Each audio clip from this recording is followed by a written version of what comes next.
Hello friends, स्वागत है आप सभी का आपके अपने YouTube channel your history guide पर। तो फ्रेंड्स, आज की इस वीडियो में हम सभी पॉलिटी के मोस्ट इम्पॉर्टेंट क्वेश्चन करने जा रहे हैं। अगर आप सभी एसएससी एमटीएस की तैयारी कर रहे हैं या दोस्तों आरपीएफ की तैयारी कर रहे हैं तो आप सभी के लिए वीडियो एक मोस्ट इम्पॉर्टेंट होने वाला है, क्योंकि दोस्तों यहाँ से क्वेश्चन जरूर ही आप सभी के एग्जाम में भिड़ेगा। चलिए पढ़ना शुरू करते हैं। पहला क्वेश्चन देखते हैं। विश्व का सबसे बड़ा और लिखित एवं सर्वाधिक व्यापक संविधान किस देश का है? विश्व का सबसे बड़ा लिखित एवं सर्वाधिक व्यापक संविधान किस देश का है? तो इसका राइट आंसर ऑप्शन हमारा ए है, भारत। अगर बात कर लें कि दोस्तों अमेरिका का संविधान कैसा है, तो अमेरिका का संविधान जो है मौखिक है। रूस से दोस्तों भारतीय संविधान में क्या ग्रहण किया गया है? तो मौलिक कर्तव्य ग्रहण किया गया है। किस संशोधन के द्वारा दोस्तों ग्रहण किया गया मौलिक कर्तव्य भारतीय संविधान में? तो बैलूसे संविधान संशोधन 1976 के द्वारा भारतीय संविधान में मौलिक कर्तव्य को जोड़ा गया। चलिए आगे देखते हैं। भारतीय संविधान कैसा है? भारतीय संविधान कैसा है? तो भारतीय संविधान दोस्तों कुछ कठोर है और कुछ लचीला है, दोनों प्रकार का है। अगर बात कर लें कि विश्व में सबसे कठोर कानून किस देश का है, तो सऊदी अरब का है। ये भी आप याद रखें। आगे देखते हैं। भारत एक धर्मनिरपेक्ष देश है, इसका क्या तात्पर्य है? भारत एक धर्मनिरपेक्ष देश है, इसका क्या तात्पर्य है? क्या यहाँ पर सभी नागरिक कानून के समान हैं? उसका राज्य स्तर पर कोई धर्म नहीं है। सभी वयस्कों को चुनाव में मत देने का अधिकार है। सभी नागरिकों को भाषण देने का अधिकार है। तो इसका क्या अर्थ होगा दोस्तों धर्मनिरपेक्ष का? तो धर्मनिरपेक्ष का दोस्तों ये होगा कि जो सरकार है उसका राज्य स्तर पर कोई धर्म नहीं है। यहाँ पर भारत देश का कोई धर्म नहीं है, यहाँ के नागरिकों का अपना धर्म है। जिस नागरिक का जो मन के वो दोस्तों धर्म अपना सकता है। यहाँ पर कोई दोस्तों कार्रवाई नहीं की जाती कि आप ये धर्म मानो। यही इसका अर्थ है कि भारत जो धर्मनिरपेक्ष है, मतलब भारत सरकार की कोई अपना धर्म नहीं है, यहाँ की जनता का अपना धर्म है। चलिए आगे देखते हैं। भारतीय संविधान के संबंध में कौन सा कथन सही है? भारतीय संविधान के कथन में कौन सा कथन सही है? यह एक मौलिक संविधान है, या दूसरे देशों के संविधान से प्रभावित है, या दूसरे देशों के संविधान की बिल्कुल नकल है। उपयुक्त सभी कथन गलत हैं। तो इसका राइट आंसर दोस्तों जो है ऑप्शन हमारा बी बिल्कुल राइट होगा, या दूसरे देशों के संविधान से प्रभावित है। यहाँ पर दोस्तों जो संविधान के स्रोत ले गए हैं, संविधान जब हमारा बन रहा था तब 60 देशों के संविधान का अध्ययन किया गया था, जिसमें से 10 देशों के दोस्तों संविधान स्रोत हमारे भारतीय संविधान में ग्रहण किए गए हैं। इसलिए यह कहा जा रहा है कि यह दूसरे देशों के संविधान से प्रभावित है। आगे देखते हैं। भारतीय संविधान के संदर्भ में कहा जाता है कि वह क्या है? मौलिक संविधान है, वकीलों का स्वर्ग है, विकासशील संविधान है, तानाशाही संविधान है। तो इसका राइट आंसर ऑप्शन हमारा ए बिल्कुल राइट होगा। भारतीय संविधान जो है एक मौलिक संविधान है। आगे देखते हैं। भारतीय संविधान पर सबसे अधिक प्रभाव किसका पड़ा? भारतीय संविधान पर सबसे अधिक प्रभाव किसका पड़ा? तो भारत सरकार अधिनियम 1935।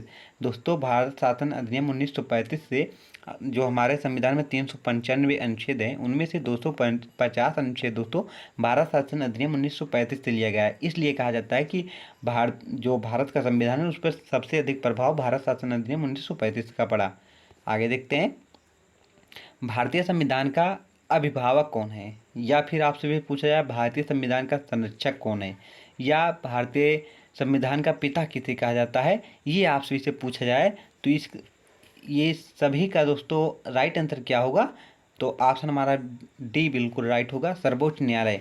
सर्वोच्च न्यायालय ही भारतीय संविधान का अभिभावक है, संरक्षक है, कुछ भी आप इसे कह सकते हैं। भारत में वयस्क मताधिकार की उम्र की सीमा क्या है? तो इसका राइट आंसर 18 वर्ष। पहले दोस्तों 21 वर्ष थी, लेकिन 61वें संविधान संशोधन के द्वारा उम्र घटाकर 18 वर्ष की गई।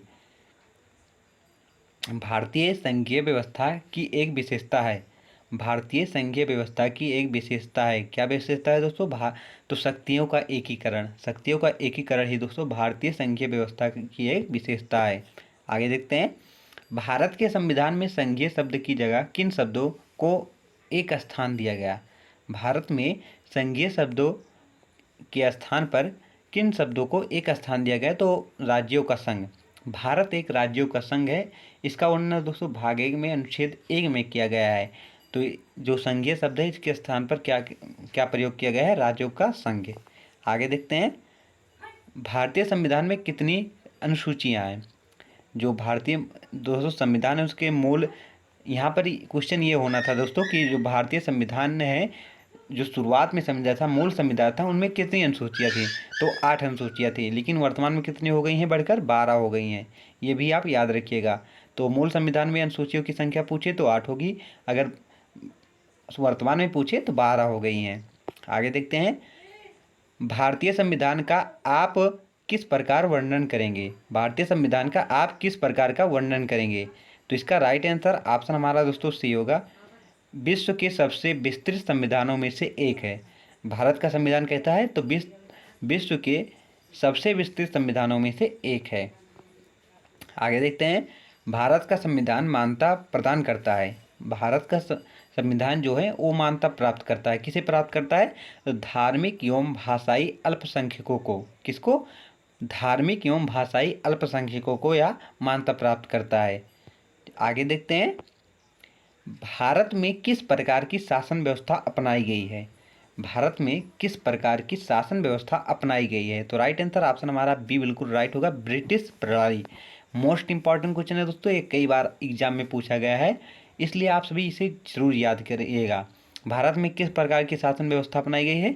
तो ब्रिटिश प्रणाली की जो शासन व्यवस्था है उसे अपनाई गई है। आगे देखते हैं, भारतीय राजनीति व्यवस्था में इनमें से कौन सर्वोच्च है? भारतीय राजनीति व्यवस्था में इनमें से कौन सर्वोच्च है? सर्वोच्च न्यायालय, संविधान, संसद या धर्म? तो इसका राइट आंसर दोस्तों ऑप्शन हमारा बी बिल्कुल राइट होगा, संविधान। संविधान जो है भारतीय राजनीति व्यवस्था में सर्वाधिक सर्वोच्च है। तो दोस्तों आप सभी को वीडियो कैसा लगा कमेंट बॉक्स में ज़रूर बताइएगा। अगर वीडियो पसंद आए तो चैनल को सब्सक्राइब करें, वीडियो को लाइक करें तथा फ्रेंड के पास अपने शेयर करें, ताकि आपका अपना ये चैनल और आगे ग्रो हो सके। अगर आपको सभी की कोई शिकायत है तो कमेंट बॉक्स में उसे भी बताइएगा, ताकि हम अपने वीडियो में सुधार कर सकें या हमारे अंदर जो कमी है उसे हम दूर कर सकें। तो thank for watching this video.